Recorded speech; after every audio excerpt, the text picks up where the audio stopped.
Primeiramente, buenas tardes a todos. Já pido perdão por mi acento brasileño, ¿no? Como estou falando de Brasil, a coisa se queda mais fácil, ¿no? Com o acento dá mais credibilidade, ¿no? Para aquilo que vou falar.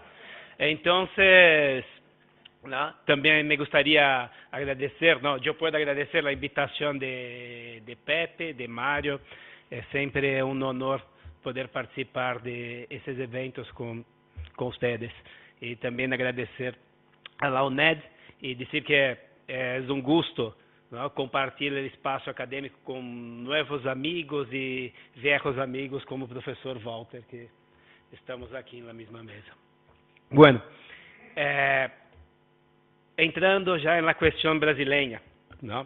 Que já posso dizer que tendremos, ¿no? Viene à luz a nossa rivalidade com a Argentina, ¿no? Principalmente em relação à evasão da lei, ¿no? Ali disputamos, ¿no? Canja a canja, ¿no? Bueno, para falar de qualidade democrática em Brasil, eu elegi alguns pontos, ¿no? Eu vou começar trabalhando com a questão sobre os partidos políticos, como funciona, tendo uma ideia da representatividade política. Posteriormente, passo para a atual situação política brasileira, especialmente a questão do processo de impeachment e os recentes casos de corrupção que hoje surgem, ¿no? Aos montes em nosso país. E, finalmente, trabalhar com a questão da organização territorial do poder, centrando minhas considerações na figura do município na Federação Brasileira. Bueno, como está descrito aqui na dispositiva, nós podemos verificar que, desde os princípios fundamentais da Constituição brasileira, identificamos a criação de um Estado democrático de direito, ¿no? Basado em los valores da cidadania, o pluralismo político, a dignidade humana. Además, esse Estado democrático de direito, de acordo com a Constituição de 1988, ¿no? Fruto de um processo de redemocratização do país depois de anos de um governo militar ditatorial, busca também estabelecer um regime político democrático fundado em la soberania popular. Todo o poder emana do povo, seja através de seus representantes ou diretamente, instrumentos de democracia direta.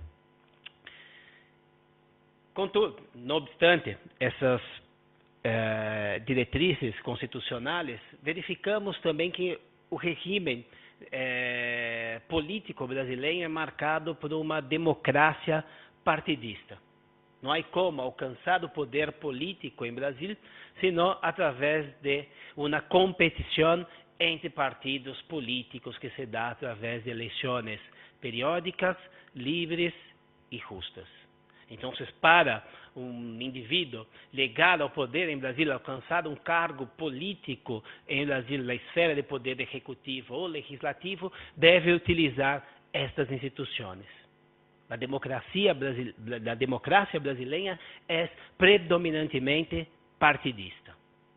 Ora, o problema é que, aunque os partidos políticos funcionem como um instrumento para alcançar o poder político, ¿no? Temos uma série de encuestas que dizem, de pesquisas, de investigações de opinião pública, que dizem que o voto em Brasil é personalista.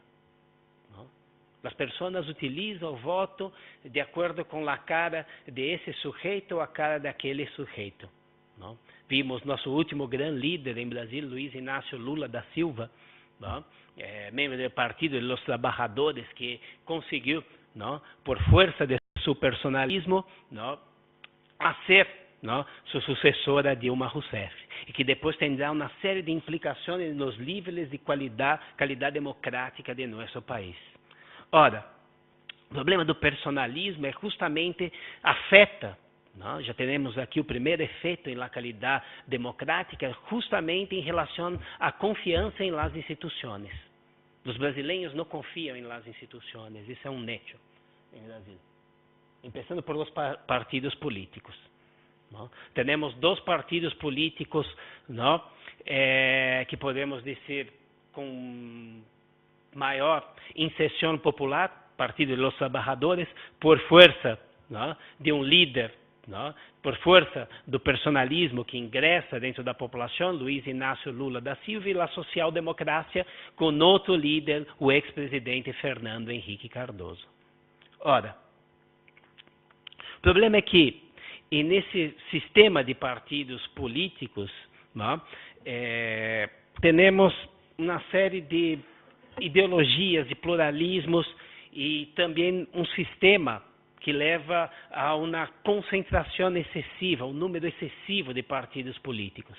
Como vocês podem ver, hoje em Brasil encontramos cerca de 39 partidos políticos dentro do país, sendo que 37 não, aguardam registro no Tribunal Superior Eleitoral, que é o órgão competente para não, registrar esses partidos. Además, hoje também discutimos muito a questão da reforma política que envolveria os quocientes eleitorais em relação a esses partidos políticos.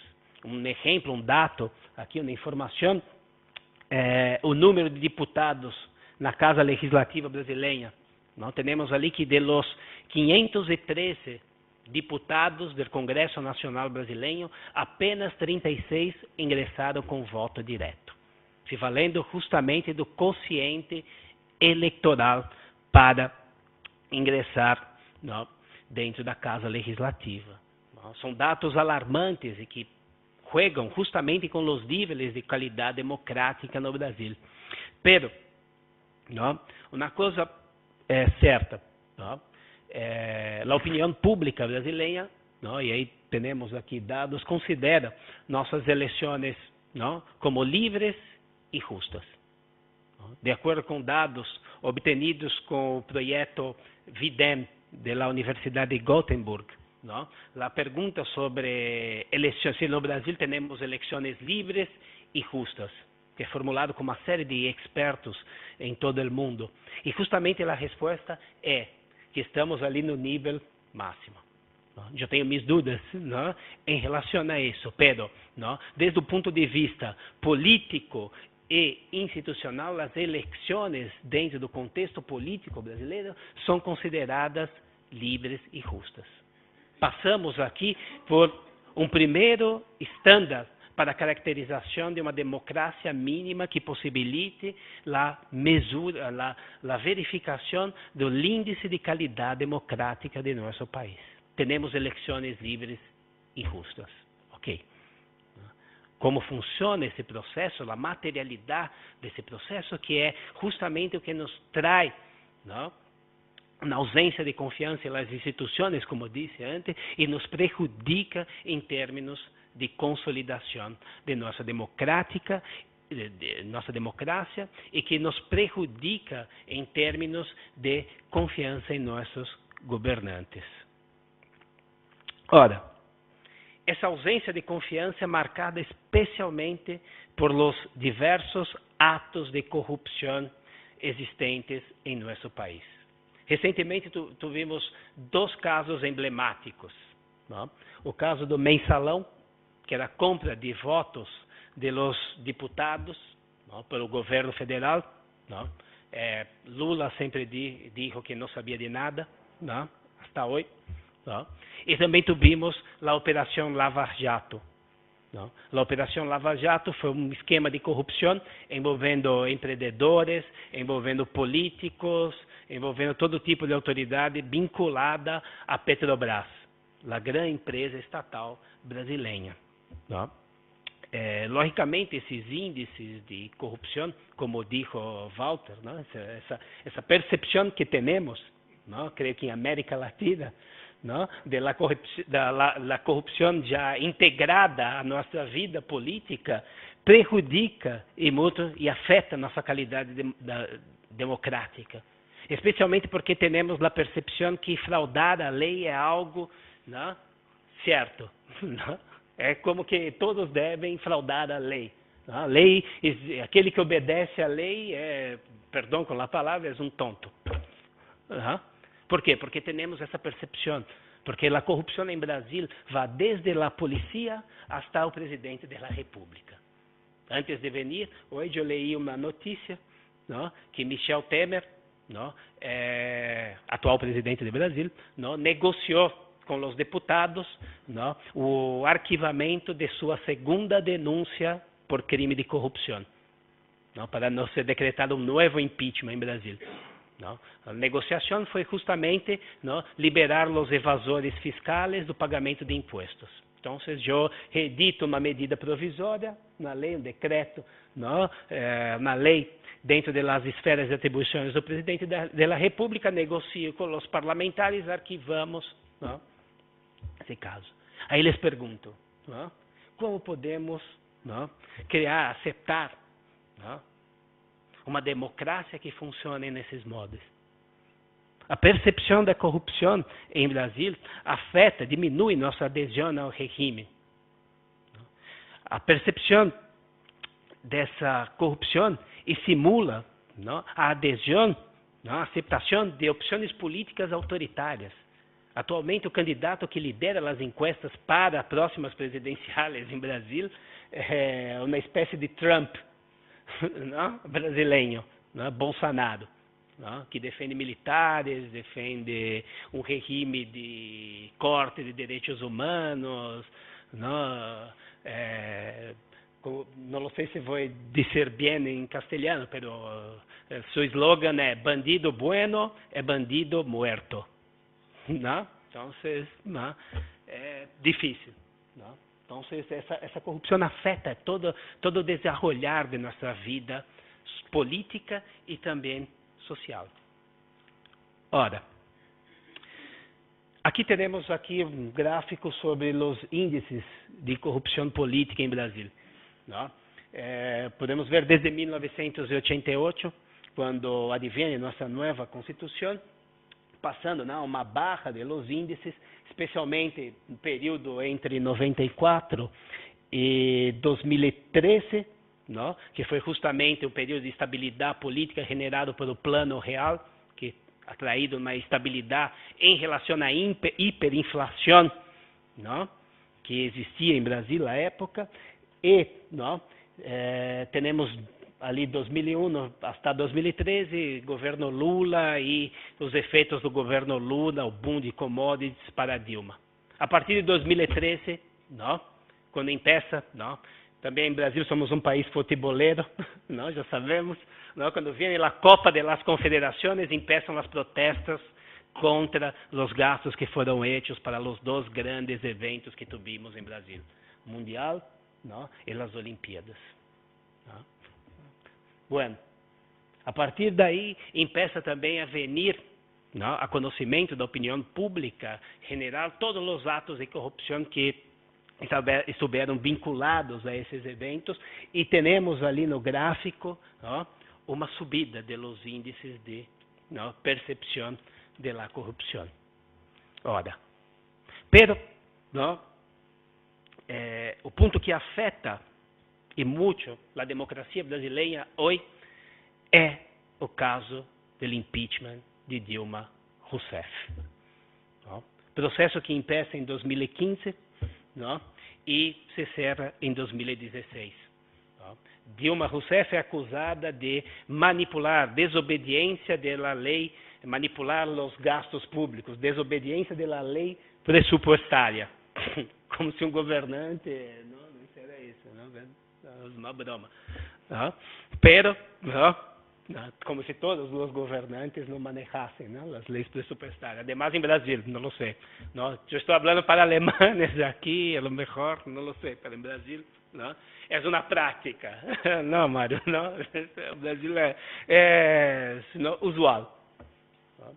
E, ao final, tivemos, não, justamente a caracterização desse impeachment. Dilma é julgada por crime de responsabilidade, é reemplaçada por Michel Temer. Michel Temer alcança o poder, é acusado de ser um artífice, não, desse golpe blando. Por quê? Porque Dilma chega ao poder sostenida, não, por o Partido da Mobilização Democrática Brasileira, o partido de Michel Temer, e se mete numa espécie de semipresidencialismo.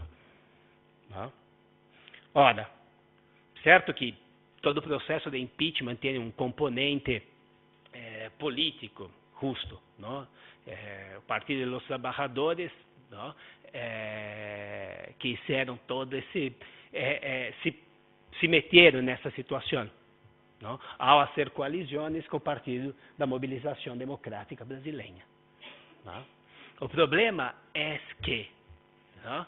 A caracterização desse impeachment fuera distorsionando nossos dispositivos constitucionais, nos dá a sensação que foi imposto, não? Um projeto político perdedor em las presidenciales de 2014. Porque quem disputou com Dilma Rousseff em 2014 era Aécio Neves, representante da centro-direita. Não? Social-democracia brasileira é centro-direita. Não?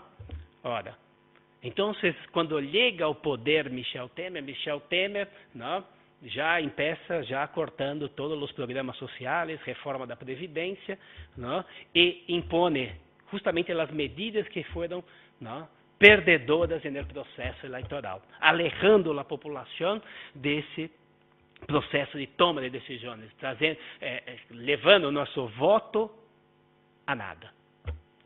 Ora, podemos verificar aqui como efeitos práticos desse impeachment, não? A polarização de forças políticas. Hoje, ou tu eres, não, do Partido dos Trabalhadores, não? Que é um pouco o que ocorre hoje em Venezuela com o chavismo temos em Brasil. Não? Tu eres do Partido dos Trabalhadores, tu eres de esquerda, socialista, não? Ou tu não eres. Então, hoje temos uma polarização de forças políticas em Brasil, que prejudica também na confiança recíproca entre as pessoas. Encontramos também um período de inestabilidade em lo que se refere à democracia.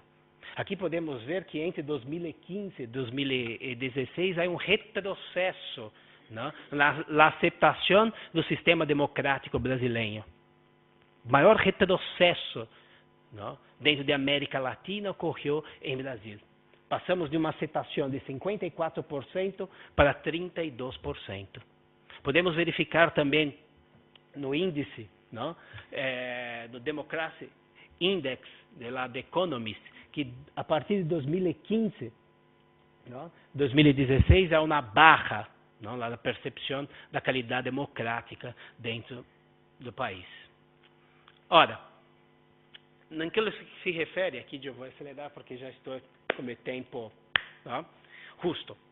Não? Em que respeita à questão da organização territorial, vimos que a representatividade política em Brasil é débil. Não? Vimos que a representatividade a nível de governo central, não, tem uma série de vícios, tem uma série de problemas. Utilizamos agora a própria conformação da Organização Federal Brasileira para encontrar mecanismos que possibilitem uma valorização da qualidade democrática em nosso país. E dentro da Organização Federal Brasileira encontramos como instituição que pode, não, valorar esses índices os municípios. Diferentemente de todos os outros modelos de federação existentes no universo. Os municípios são unidades constitutivas de nossa federação. Possuem todos os atributos de autonomia política em Brasil. Não? Autogoverno, autoorganização, autolegislação, autoadministração. Dentro dos municípios, então, temos as condições adequadas para fazer valer uma gestão descentralizada, democrática e eficiente de políticas públicas através de mecanismos de participação política. Os municípios em Brasil, não, em nossa tradição histórica, promovem um acercamento entre cidadão e poder público, entre os agentes que formulam as decisões e aqueles que serão beneficiados. Temos uma série de conselhos paritários dentro dos municípios brasileiros. Temos uma série de decisões decisões que são tomadas constantemente em Brasil com a participação popular. Temos projetos de democracia participativa importantes, como o pressuposto participativo, não? Que foi utilizado por muitas cidades. Temos, não, as audiências públicas. Não? Ora, o município, então, em Brasil, não, funciona como essa instituição que possibilita uma melhoria nos índices de qualidade democrática. E podemos verificar aqui, não, pelo quadro, não, por nossos dados, que justamente está sempre poder, não, governo local no nível máximo. Também eu não vou ser, não, hipócrita em dizer que não há problemas. Sim, há muitos problemas, principalmente relacionados com o desenvolvimento econômico de algumas regiões brasileiras. Não posso comparar os municípios, não, em las regiões mais pobres com as regiões mais ricas. Pero hoje já posso dizer para vosotros, os conselhos de participação a nível municipal, não, existem em mais de 68% de los municípios brasileiros. 68% de los municípios brasileiros é equivalente a 3.150 municípios, que abrange aproximadamente 140 milhões de pessoas. São dados relevantes em termos de fortalecimento da qualidade democrática. São dados relevantes que nos possibilitam crer em algo, crer em algumas instituições dentro de nosso país, aunque seja passível de críticas, aunque seja passível de contestações. No município abre esse canal de comunicação direta e de proximidade com os cidadãos. Não? E esses municípios constituem uma forma de atender às verdadeiras expectativas da população, porque desde o enfoque que trabalho a qualidade democrática, não creio que a qualidade democrática se encerra em eleições periódicas, livres e justas, ou em la consagração de direitos e liberdades civis e políticos. Eu creio que a qualidade democrática vai mais allá. A qualidade democrática deve corresponder, deve contestar às expectativas da coletividade.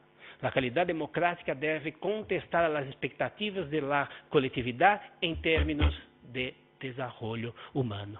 Esperamos que, em Brasil, podemos superar nossas deficiências e podemos, um dia, quizás, dizer que temos confiança em nossas instituições. Muitas graças.